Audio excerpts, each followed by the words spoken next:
Super stuff. Okay, right. We've now got Shane Embury on the line from Napalm Death. Now, presumably, it's a bit of a surprise to you to find here you are 35, 40 years later, still doing the thing you love best with Napalm Death, but presumably even more of a surprise that people are interested and you've written a book about it. Yeah, really. I've said this many times, but over the years, drunkenly, jovially at festivals, I might say, "Well, you'll find this in the book," laughing, joke, But during the pandemic, really, I suppose, when I had more time than I'd ever imagined, to keep myself occupied, really, it was suggested, "Would you be interested in doing a book?" And I thought, "Well, why not?" I've done many projects with many people over the years, and got this far somehow. And so yeah, just I thought, well, why not? And here we are. Yeah.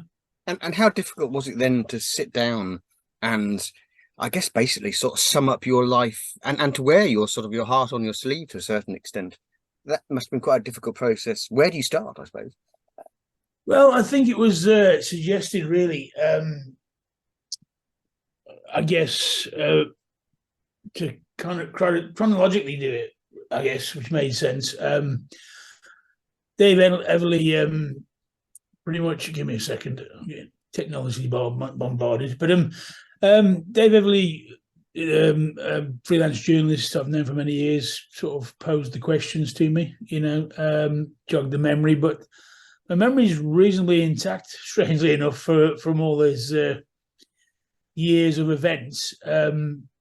So it was a case of just, I think, going through it year by year, starting at the beginning, of course, where I come from, and remembering really what got me into rock music in the first place, and of course, I think certainly for me during the whole lockdown period, it was the beginning of a new chapter for me in the fact that I have a young family and I'm away on tour a lot. I have, besides Napalm Death, I have other projects that I'm constantly on tour with, and I felt like I was, constantly being juggled around, and the darkness that attaches itself because of that. I tend to think I like to think I'm a reasonably happy sort of person, I guess. But when you're, a lot of hotel rooms, a lot of time on tour where you can lose yourself. So I felt it'd be interesting to kind of present the light and the darkness together, which of course is what they are. They exist together. And how long did this process take then from sort of start to finish to About 2 years, really, I suppose, because of course I was doing various recordings or the odd touring outside. We carried on past the whole pandemic thing. And of course, Dave was busy; he's a busy guy, So, and then of course, collecting interviews with friends and colleagues and that kind of stuff. So about 2 years, really. And first, you had that whole thing of like, I guess, trying to gear people up. Were they interested in a book, and that was thankfully people seem to be. So, and here we are. But yeah, about 2 years. It was a different thing for me, really. But I can chat. I can I can talk my head off myself, as my wife tells me sometimes. Calm down, you're not in an interview now. That kind of vibe. So yeah, we just went for it. Really. And sort of what presumably there was always a fear is that is anyone interested in the story of my life? And obviously there are a lot of people out there, you've got a huge fan base, but presumably there's always that sort of fear is that am I that interesting? Do people want to hear about my stories and things like that? I mean, was there any sort of doubt that you had a story to tell, I guess? I think I had a story to tell, but of course I there's always doubt in my mind if anyone's interested in me. I think that's normal. I'd like to, I do question myself all the time. Always have done. It's just that's the way it is, really, with me. But yeah, you wonder, Of course, a book is, you think if you're being presumptuous to even enter the realm of doing a book about yourself, really. Of course, a lot of people do. A lot of musicians, artists do, of course. But did I ever foresee myself 20, 30 years ago doing a book? Not really, But there comes a time, which is now, I guess, where I've sort of taken a step back and looked at how fortunate I've been to kind of do the things I really wanted to do. You know, based on that sort of cliched urge to actually want to be in a band from seeing Slade and the Sweet and Sabbath and going, well, I want to do that. Of course, and getting mocked at school and bullied and people saying this is never going to happen. I'm like, well, this is what I want, and somebody sort of guided me through the darkness to get here, I suppose. And here we are, I mean, are you sort of surprised then that you managed to make a career doing what you have done? Presumably your 15-year-old self would have been amazed that you're sat here still doing this all those years later. Well, of course I would. When I quit my job, when I first saw Napalm Death, it wasn't even to join them. It was just to hang out with the drummer in Birmingham. So my dad was like, "What the hell is going on with this?" He goes, "What? Are you crazy?" I said, "Yeah, but I find this scene exciting. I want to just jump in the van with them and just go to the gigs." And that was that. And of course, I did. And then of course I joined. And then there's been those times where you break down in the middle of Europe and you're siphoning petrol in the field trying to get home, but yeah, I mean, yes, I am amazed. I mean, am I amazed that Ronnie James Dio put his hand on my shoulder and told me he loved Black Sabbath? Yes, I am. Did I shed a tear? Yes, I did. Because that was monumental for me, from someone who lives from a small village, rocking out to heaven and hell, having headbanging competitions to Stargazer on a Saturday afternoon. I didn't foresee me being still here doing it. So you try and remember all that and take it in your stride as best you can, which is difficult. Yeah. And was it quite cathartic or quite emotional going back and revisiting some of the? Because presumably you say you've got a good memory, but having someone trigger those memories and go back and recount them, I mean, that must have been very interesting, but I guess emotional experience at times. For sure, yeah. I mean, my mum recently passed away, so the tail end of the book, I suppose, or the tail end of the interviews was around that period. So addressing that was difficult because it was kind of fresh, and and when you care for people, albeit whoever it is, that never goes away. That comes back in waves anyway. But going back to guitarist Jesse, and he passed away, and part of this is kind of therapeutic in the way that I think I'm only dealing with his passing now. That's like 12, 14 years. I'm trying to remember. Well, I can definitely remember it, but also trying to work out what to say that's obviously respectful to his memory. His family's memory, who I'm really close to, is and saying the right things and not overstepping any mark, whatever that is, can be difficult, I reckon. So yeah. And what do the other members of the band? Because obviously this is your recollection of events. I mean, how does that? Were you in contact with the band while putting these together? Is there a danger they're going to read this and go, no, that it didn't happen like that? Yeah, there might be a danger. They might read that. I mean, Barney contributes his little piece to the book, and it wasn't like I read it and thought, no, that doesn't sound right. I'm like, yeah, that's about right. We are like chalk and cheese, we are both stubborn, and so I can be stubborn and he can be stubborn, and we can not move anywhere for a while until the third party comes in and sort of knocks our heads together. But it wasn't like I was kind of like running the company. I mean, Danny, who's upstairs now, and from a little band house that we have, knows me all too well. He probably wouldn't feel as comfortable with being so forthcoming. And am I comfortable? I don't know. I just feel the need to be as open as I can right now, I suppose. And I think looking at the starting reading the book, I think you said one of your few regrets in life is not joining Napalm Death earlier. Yeah, I guess. I mean, that's what I look, but I still look at that now and go, is it a regret? Well, I think it was. And did it work out for the better? Yes, it did, because I think I prefer to play bass rather than guitar. I play guitar, but I find it kind of stressful live. And it was also it was a journey. It's part of the journey, the whole process of the first Napalm album being split into two very different sides, in my opinion, with different lineups. Kind of influenced me towards the second record when I did join. So, you know, I mean, that regret also turns into sort of an opportunity to kind of, in my eyes, kind of correct things. I felt the A side of Scum is far more superior to the B side. That's just my opinion, you know, and so therefore try to kind of round it off in a more balanced way when we did the second record, you know. And reading the book, your sister, I think, didn't understand the music in the slightest, yet your mum was one of your biggest fans. My mum, I used to kind of second guess my mum because, of course, you know, different era and stuff. You know, she would always have the radio on, the Beatles, etc., Bee Gees, all that kind of stuff. But she was very supportive of. She always in motion, always in movement. So it was always she liked to dance a lot, and you know, whereas my dad was a sort of brass band type, kind of like reserved and all that. Didn't understand. He kind of, as the band became more popular, he became prouder. I think because I think he kind of put his whatever musical aspirations aside to concentrate on the family. But my mum just wouldn't surprise me. You know, there's a bit where I came home and she's playing one of the records. Primarily, I thought just to annoy the neighbours, you know, because the neighbours were annoying her. And I said, "Well, you just randomly picked this particular album." She said, "Well, no, I like this one." I was, "Are you sure? Are you kidding me here?"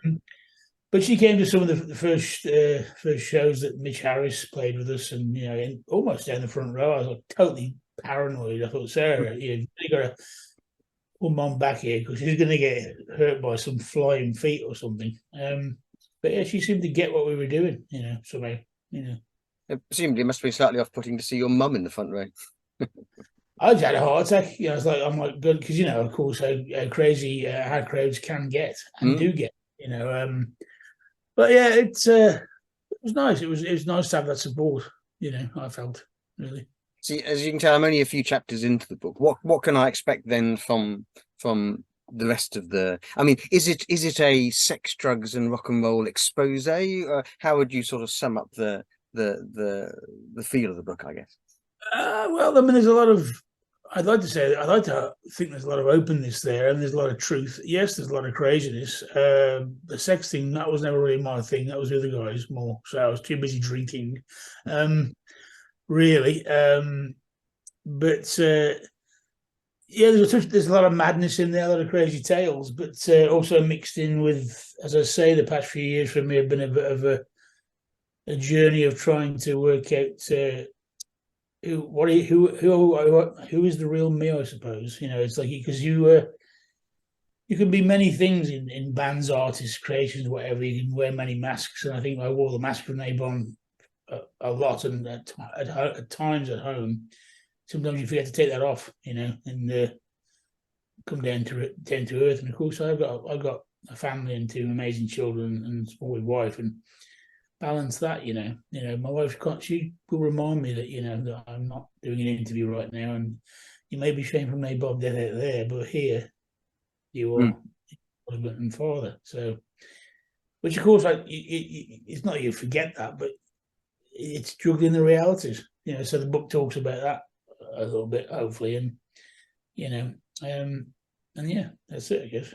And is it presumably it's something nicer to do now and write this history of the band and history of yourself when you've got kids? Because I think we're a similar sort of age, and my daughter is 15 now, and to be honest, it's sort of reinvigorated my love of music and what I do, seeing it through the eyes of your children, because all of a sudden, you know, them getting into sort of things that you enjoy and you are passionate about, and seeing that passion through them, and presumably, you know, you've got a story to tell that your kids are oblivious to a certain extent. It must be a nice sort of legacy thing for them to see as well.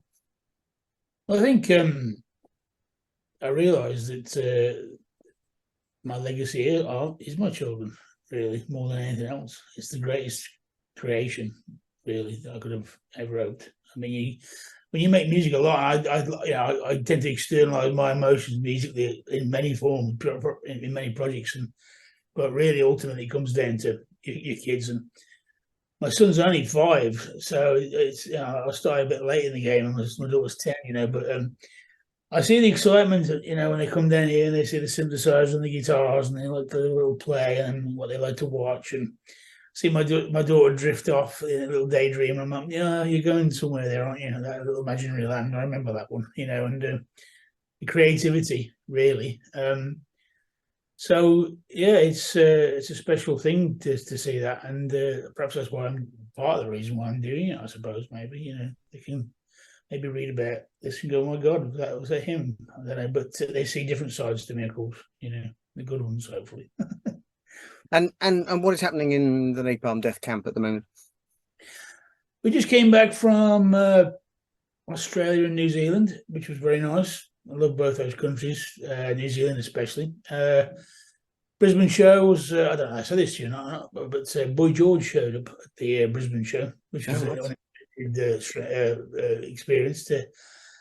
He enjoyed it thoroughly, which is a blast from the past for different reasons, which goes right back to my secondary school days, where heavy metal there, the new wave kids there, etc., etc.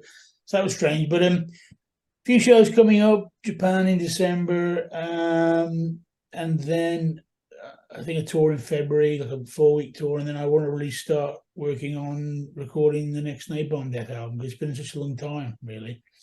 Even though the album came out in 2020, and the mini album came out a year after. Yeah, I mean, I actually started recording with that drummer in 2017. So already it just ticks by so fast. So that's where I really want to work towards. I mean, that's my thing. I mean, live work is great, of course, but I sort of love being in the studio and making music. That's what I like to do, pretty much. And see, are you surprised then? Because Napalm Death are a band that have influenced numerous people over the years, and are you surprised by some of the people it has influenced, or who are fans of the band, such as Boy George and people like that? Because that presumably must be sort of a juxtaposition between the people who like you and the people you like Ronnie James Dio, for example. Over the years, for sure, it's I would say it wouldn't say surprised me, but you sort of you have your 19-year-old self and your 55-year-old self, and you go, well, why wouldn't they like different forms of music? Because you do too, of course, But of course, when it's people that you know of or you admire, and it does strike a chord with you sometimes. I think when you become friends with people you've admired, which like Billy from Faith No More is a great a friend of mine, and such a really nice guy, and a band that I loved before I met him. It's a trippy little feeling, really, I suppose. So when is the book out? October the 15th, I believe, it comes out. And will you be doing any sort of book signings, touring along with that? There's a couple of things coming up, I believe. Rough Trade stores, one in London, which I think is the 11th, and the Nottingham one's the 17th. And then I'm at the Louder Than Words festival coming up, which is going to be interesting to to be quizzed and put on the spot. Try to remember everything you can, but so I'm looking forward to all that, and it's just interesting for me to be able to do something like this, really, because I just did follow my heart, I guess, and hopefully other people can too, I suppose, get to do something they really want to do. And will that be presumably when you're on stage surrounded by a band, you're to be out there on your own talking about your biography and your book, that'll be a different experience altogether, won't it? It is completely, yeah. It's I mean, there is that thing where you talk about masks and stuff. Then you kind of have to take that off, and you are who you are. I'm the sort of person who can get nervous going to Sainsbury's, and then but then can stand in front of a crowd of like-minded individuals and talk fluidly. So what that says about me psychologically, I don't know, but there you go. I'm looking forward to that, actually, really, to be quizzed and what do you think about this or that? Because ultimately, I do feel quite fortunate to be here and doing this. So you can't take it for granted, really. So I'm quite happy.